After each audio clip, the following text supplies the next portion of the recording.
Hello friends, as you are aware that during this COVID crisis, large number of higher educational institutes are now moving towards online teaching mode. Even the examinations will be online. Considering this scenario, UGC, University Grant Commission, has put out new guidelines regarding examination and academics. And today we have with us Chairman of UGC, Professor D.P. Singh, to discuss elaborately on these guidelines. So it is going to be an interesting session. So thanks, D.P. sir, for sparing time. Welcome to the discussion, sir. Namaste. Thank you. So, sir, I have seen the recent guidelines which are put up by UGC. They are very elaborate. How exams should be conducted, what should be the academic session. So, Yes. what are the considerations by the committee, given by the committee, when these guidelines were framed, sir? Actually, the consideration was that because of the COVID-19 pandemic and the subsequent nationwide lockdown, students, there were certain concerns in the minds of the students, and looking to that how their future would be, where the examinations will be held, what would be the admission process in the next session, and how other concerns which are there before the students, before the teachers, before the academic fraternity, and all the institutions of higher education. And therefore, it was thought that we can constitute a committee of experts which can look into comprehensively, elaboratively, all the issues related to examinations, issues related to academic calendar, issues related to PhD and MPhil students, issues related to laboratories functioning, etc., etc. And therefore, a committee under the chairmanship of the former UGC member and the Vice Chancellor of the Central University of Haryana, Professor R.C. Quahad, was constituted, and they will given this responsibility to come out with some recommendations which can be shared with the universities in the form of the guidelines. And I'm very happy to say that the committee, along with the experts which were there in the committee, they co-opted some of the members, and also they interacted with the Vice Chancellor, they interacted with the select group of principals, they also interacted with the academia in general, and came out with the recommendations. And then these recommendations were placed before the commission, which is our procedure, and it was discussed there. And after the approval and acceptance of the report of this committee, the UGC issued the guidelines for the universities and the colleges. So, sir, it has some very interesting guidelines, especially regarding examinations. Now you have suggested open book examinations, open choice questions, and so on and so forth in these guidelines, sir. But, sir, do you think that our academicians are really ready for these kind of exams? Because setting question paper for these kind of exams is a bit different and tricky also. So, do you Yes. think that our professors are really equipped, or they are capable to set questions for such kind of exams, sir? Actually, I want to make it very clear that not only the open book examination and open choices question examination, that is one of the options actually. The committee recommended several options, and while framing the guidelines, we thought of every institution. We thought of the diversity of this country, which is very wide, and in terms of the educational diversity, in terms of geographical diversity, and also the kind of institutions. So the commission considered the report, and also it was suggested that guidelines should be stakeholder friendly. Particularly, it should keep into mind the various guidelines which have been issued, various protocols which have been issued by the central government and the Ministry of Health, Ministry of Home Affairs, and also then at the state level, and then also at the local administration. So the prime concern is the health and safety of the students. Then issues related to the particular place, then also the institutional functioning, and therefore these guidelines are very flexible. And we have written it very categorically in the letter addressed to the Honorable Vice Chancellors and the principals of the colleges, and also in the guidelines that the universities and other higher education institutions can adapt and implement these guidelines, and wherever modifications, alterations are required, which are most suited in the existing circumstances and also in the foreseeable future of the situation. And therefore, the guidelines are very flexible. So besides this open book examination, we have given several other options also. I agree with you that it will take some time to go into it, but there are certain other options also. And not only then, type of examinations, besides that also, the how examinations can be conducted. We have given a modified suggestive academic calendar also, and in which we have suggested that the examination of terminal semester can be held in the month of July, starting from 1st of July. Then after that, the examination of other semesters could be organized in the mid-July. Then the next session for the old students can start from the 1st of August. Then for the new batches, it start from the 1st of September. So we have given lots of choices for the universities, and on the basis of these options, the choices, they can select the best one which is there for them. Sir, you rightly said that we have huge amount of diversity. Even internet is not present everywhere. And sometimes online education is going to be a challenge in the remote part of this country.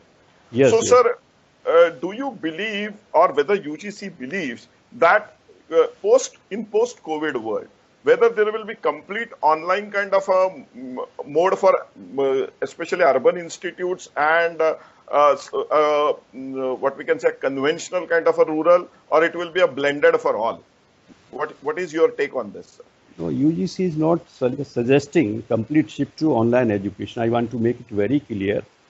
But as the norms of social distancing, physical distancing are to be followed in view of the COVID-19 and the situation which is now today and which is likely to be after a few months also. And therefore, as of now, the online e-learning, which is in various forms, is the alternative. And therefore, we are aware that keeping into the diversity of this country, the students are there in the rural areas also. They are populated in other areas where internet facility is not there. But wherever the facility is there, they can use the e-resources, online resources. But besides that also, we have this 32 DTH channels also. We have Swayam Prabha is there, and then on Doordarshan and other channels also, the students can use that, and on Akashvani also. And besides this, we have also requested our teachers, our academic fraternity, to help students also through other modes. They can get some notes, they can photocopy those notes and send it to the students in different ways. Now, through speed post also, they can share the notes. Under the academics calendar also, we have suggested that after this closing of the institutions, which was there on 16th of March, then we have requested the higher education institution to continue the teaching learning through whatever mode is possible. And at the very beginning, on 25th of March, we issued an advisory. UGC issued an advisory to all the higher education institutions, suggesting the many options which are there for the e-learning resources.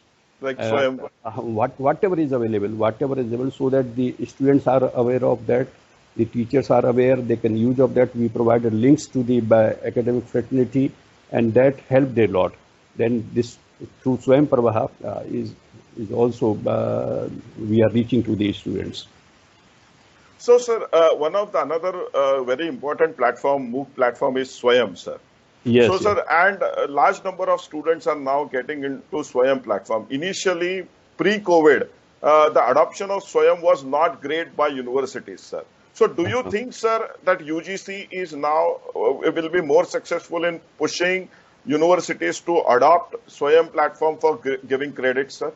Yes, yes, yes. Actually, under the SWAYAM regulations, which is existing there of 2016, and there is a mention that universities can take through SWAYAM MOOCs up to 20% of the credit could be given of the total courses.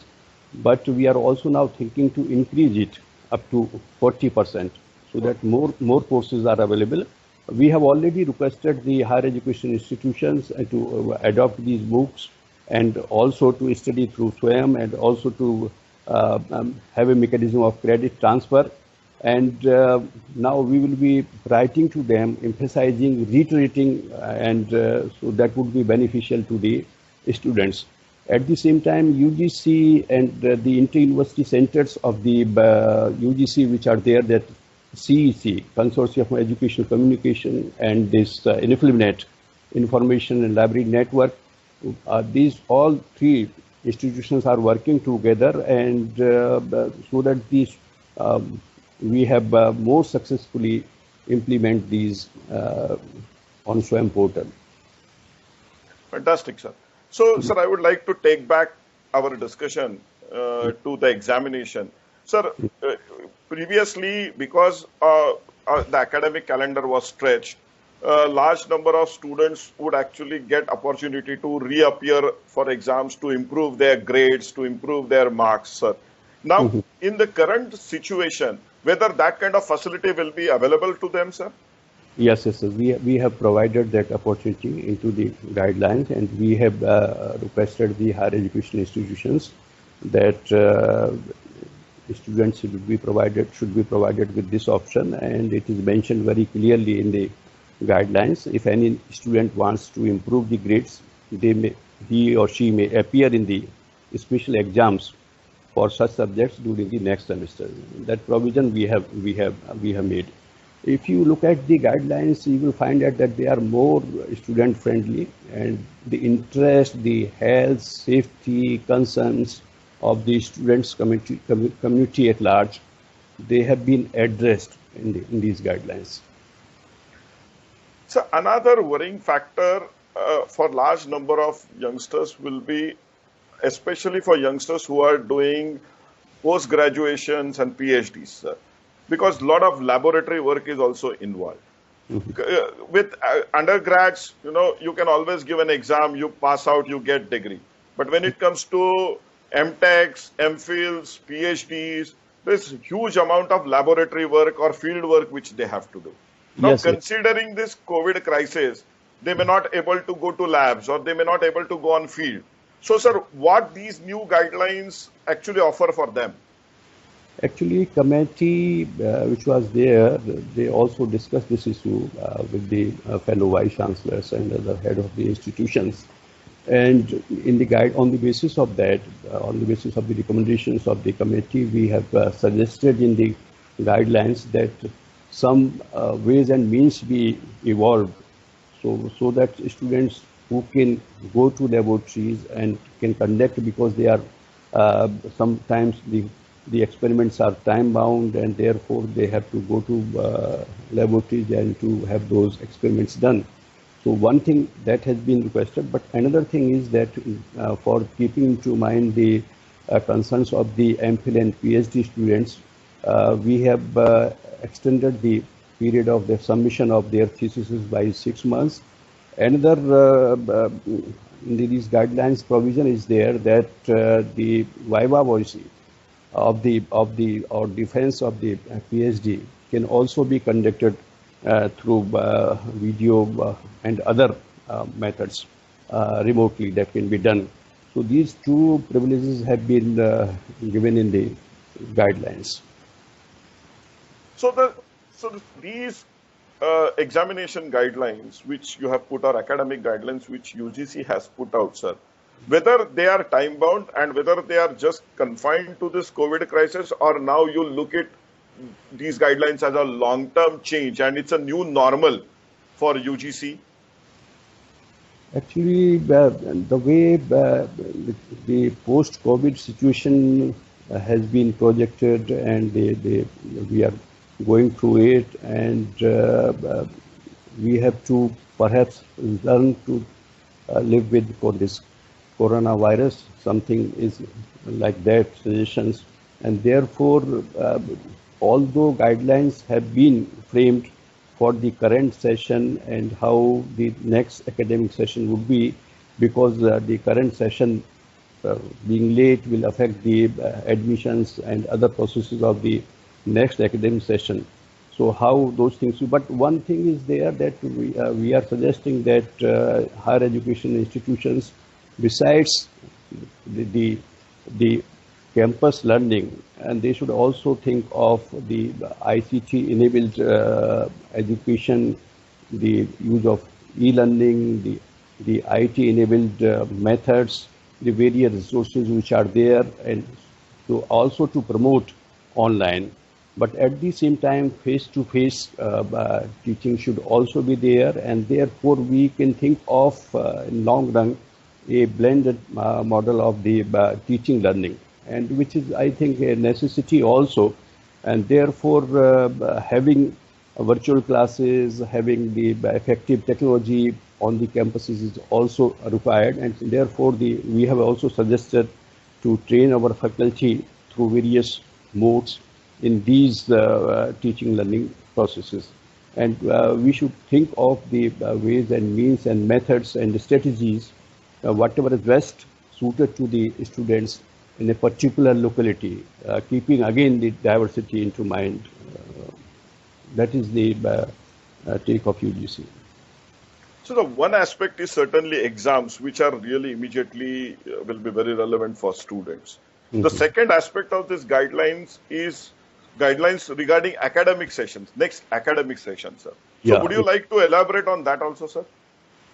As I mentioned about the academic session, we have considered after the, we have given some suggestions. Actually, we have given suggestive academic calendar for this current year, and also academic calendar which is also suggestive for the next academic session also. And after the closing of the institutions, which happened on 16th of March, actually, we have suggested that up to 31st of May, this learning through various methods, we call it e-learning, we call it online, through social media, through Swayam Prabha, or whatever possibility is there, that should continue up to 31st of May. Then from 1st of June to 15th of June, we have suggested finalization of dissertation, project work, internship reports, completion of the syllabus, internal assessment, assignments, student placements, and other academic activities which are there. They should continue up to 15th of June. Then from 16th of June to 30th June, we have suggested for having summer vacations. But here also we have given a provision that if the situation so demands, because of the COVID-19 pandemic and the protocols of the central and state governments, if normalcy is not there, then the summer vacation can be little longer. It can be of 1 month also. But in that case, in those activities related to e-learning and the dissertation, etc., they should continue up to 31st of May. So this we have suggested. And on the basis of this, the next session, for the next session, the examination we have suggested should be for the current session, examination of terminal semester. That should be organized from 1st July to 15th of July. And for the remaining semesters, these examinations can be held from 16th July to 31st July. Then result of the final semester or terminal semester should be declared by 31st of July. For remaining semester, it should be declared by 14th of August. For the next academic session, we have suggested from the 1st August, the old students, their classes should start, and for the new batches, it should start from the 1st of September. So you can see that this is the whole, again, we have given flexibility. We have requested the institutions to look into the various options. But as far as the examination for the another provision which is there in the interest of the students, we have also suggested where there is no possibility of taking examinations only for the intermediate semesters, then the institutions can think of having 50% of marks out of the internal assessment and 50% of marks out of the previous semester's performance, and then on the basis of that they can have those students in the next semester. But this is only for those institutions where the situation is like that and there is no normalcy, there are no chances to have the examinations and the physical... maybe in red zones, red zones you are talking about. So whatever the situation would be there then in July, then institutions can think of this.